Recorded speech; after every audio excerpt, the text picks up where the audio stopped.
नमस्कार और स्वागत है आपका मार्केट लाइव में। मार्केट लाइव देश का पहला ऐसा शो, पहली ऐसी लाइव स्ट्रीम जहां हम बात करते हैं शेयर बाजार की और साथ ही साथ क्रिप्टो के भी बाजार की भी।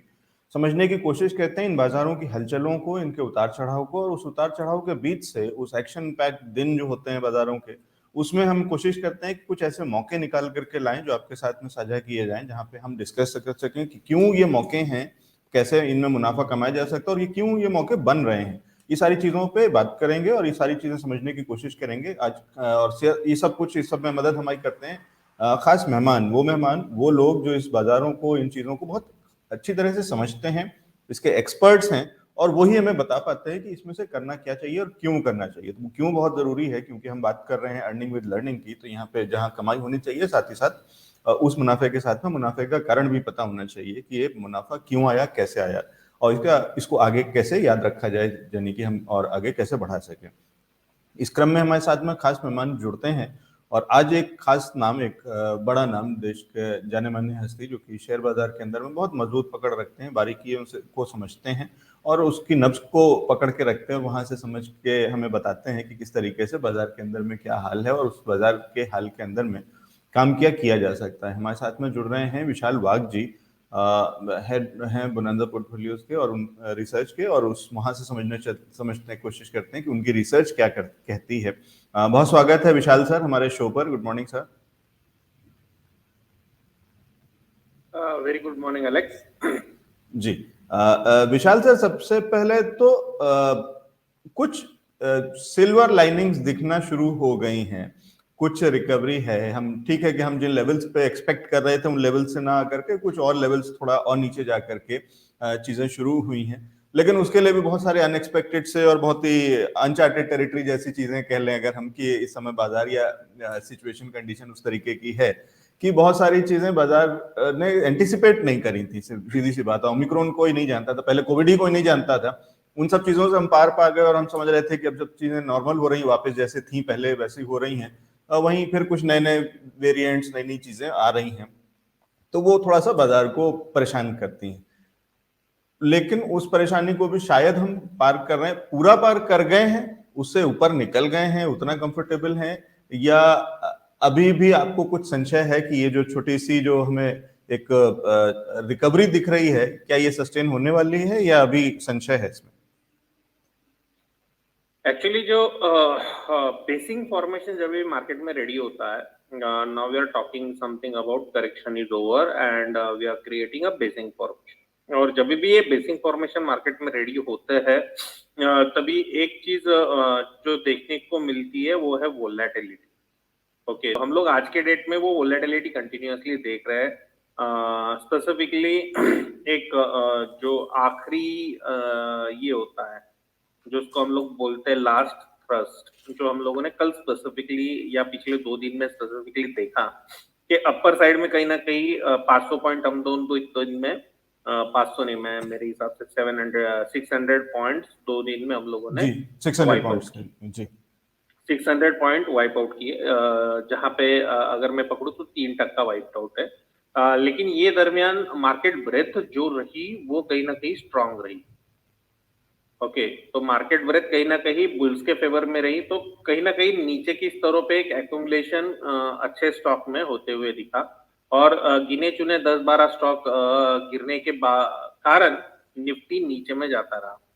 ओके, ये सिनेरियो था जो नॉर्मली हम लोग पॉजिटिव सिनेरियो पकड़ते हैं, और इसको टेक्निकल लैंग्वेज में बोलूँ तो मैं रीचेकिंग ऑफ अ बॉटम ऐसे भी कहते हैं कि बेसिंग आप लोगों ने जो बनाया, बेस फॉर्मेशन आप जो 16,682 पे बना रहे हैं।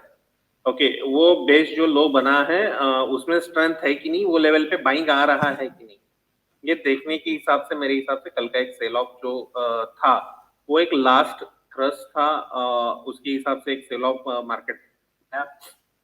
अभी खाली ये देखना है कि क्या हम लोग आज ये सस्टेन कर पाते हैं। अगर हम लोग आज 17,100 17,200 के जैसा लेवल सस्टेन कर पाए, तो कहीं ना कहीं जो लास्ट 600 पॉइंट का सप्लाई था वो हम लोग कल शाम तक कवर कर जाएंगे। Expiry will be somewhere around 17,500 for this weekly. जी, weekly expiry should be 17,500 plus.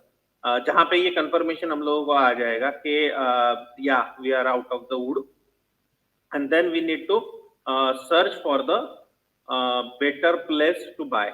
तो यहाँ पे हम लोग कहीं ना कहीं कंफर्मेशन के लेवल पे आ जाएंगे। लेकिन यहाँ से कल तक डेफिनेटली एक शॉर्ट टर्म बाय किया जा सकता है। कुछ अच्छे स्टॉक्स है जो बाय किए जा सकते हैं, but they are just for 1 or 2 days, not bigger than that. 17,500 का लेवल टच करके हम लोग अगर सस्टेंड हो जाता है, then that will be much more confirmation kind of thing, और उसके बाद हम लोग कहीं ना कहीं ये मार्केट में बाइंग आते हुए दिख सकते हैं, सस्टेनेबल रैली आते हुए देख सकते हैं, जहाँ पे अप्रोच 18,000 की और जाता हुआ नॉर्मली दिखेगा। ठीक है, तो मैं ये समझ रहा हूँ विशाल सर, आप ये जो कह रहे हैं, और आपने वो वैसे भी बहुत ही क्लियर शब्दों में बता दिया, लेकिन एक बार फिर से अगर मैं रिपीट करूँ तो आप ये कह रहे हैं कि 17,500 के ऊपर की वीकली एक्सपायरी एक क्रूशल लेवल होगा।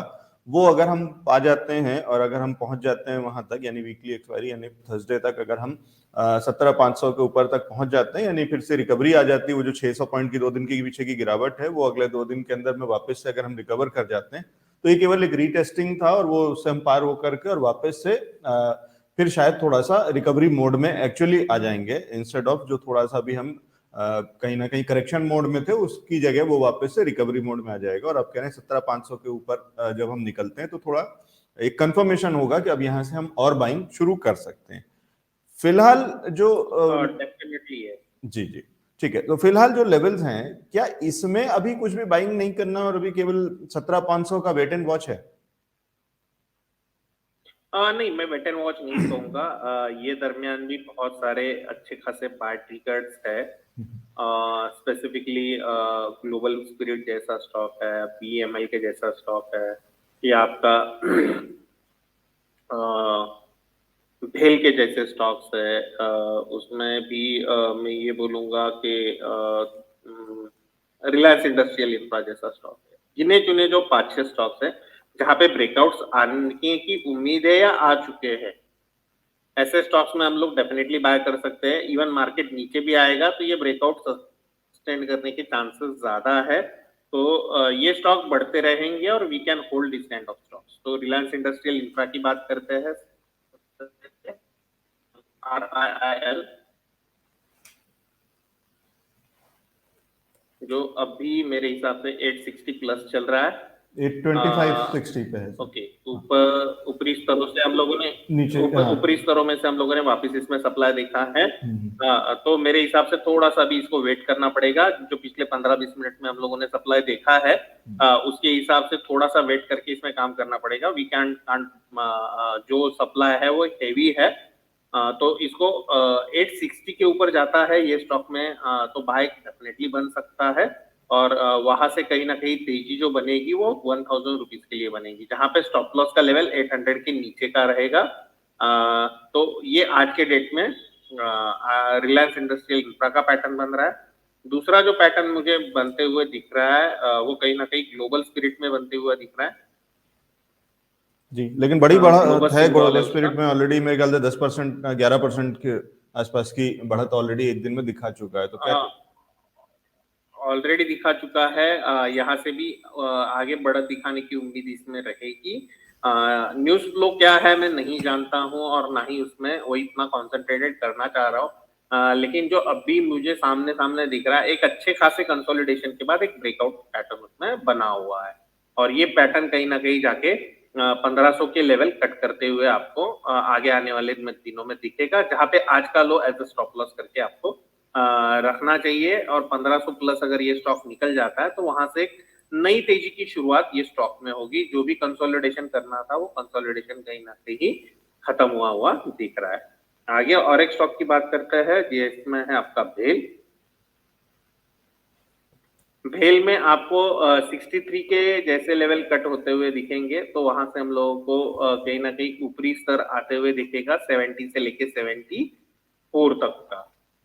ओके, और उसके लिए स्टॉप लॉस जो रहेंगे वो मेरे हिसाब से 59 के जैसे स्टॉप लॉस रहेंगे, बड़े स्टॉप लॉस इसमें नहीं है। ठीक है।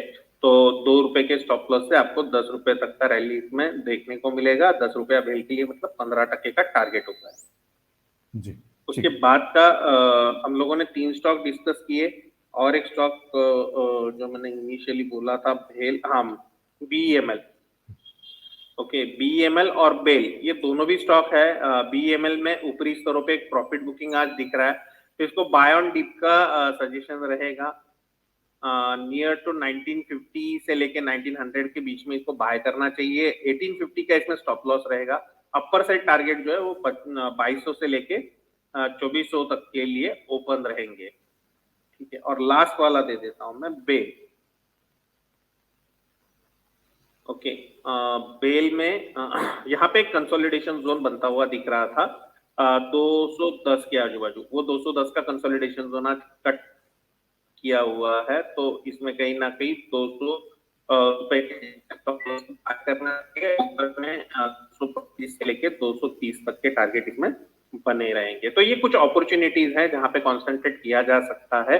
और डेफिनेटली अगर बाजार गिरता भी है तो डाउन साइड बहुत कम रहेगा ये स्टॉक्स में। बढ़िया, इंटरेस्टिंग। और सर ये इंटरेस्टिंग है ज़्यादा कि इस तरीके के बाजार में भी आपको, जब अभी शायद लग रहा था कि वेट एंड वॉच की स्ट्रेटेजी होगी, वहां पे आप एक अच्छी तरह से और एक लंबी लिस्ट आपने दे दी है, बहुत सारी अपॉर्चुनिटीज बता दी हैं, और मैं उस पर आ नहीं रहा था, वो सवाल मैं पूछना नहीं चाह रहा था, मुझे लग रहा था शायद नहीं होंगी आज कुछ रिकमेंडेशन देने के लिए, तो इसलिए मैं केवल ओवरव्यू पे जाना चाह रहा था, लेकिन आपने बहुत इंटरेस्टिंग चीजें बता दी। तो मतलब दर्शकों के लिए काम करने के लिए आज मौका है, विशाल सर ये कह रहे हैं। और इस रिकवरी का, या जो निफ्टी के अंदर में एक अच्छी आज जो वापस से एक बाउंस बैक जैसा दिख रहा है, उसका फायदा उठाने का शायद मौका विशाल सर देख रहे हैं, और कह रहे हैं कि अगले और यहाँ से 400 पॉइंट और कम से कम एक रिकवरी जो कि एक्सपायरी तक, यानी कि अगले 2 दिन के अंदर में अगर हमें वो मिल जाता है तो और अच्छा रहेगा, और उसके बाद और अच्छे लेवल्स भी देखने को मिल सकते हैं।